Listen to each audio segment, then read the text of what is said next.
open network settings by right-clicking on the network or Wi-Fi icon, which is on the bottom red corner.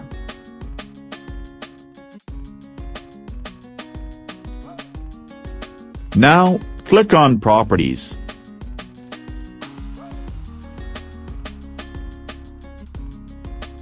Then, scroll down and find DNS Server Assignment.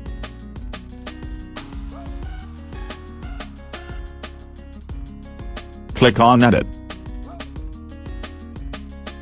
Now select Manual, then select IPv4. Enter 1.1.1.1 on Preferred DNS.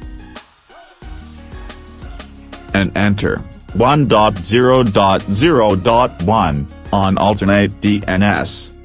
Then, click on Save. And you're done. You are now using Cloudflare's DNS server.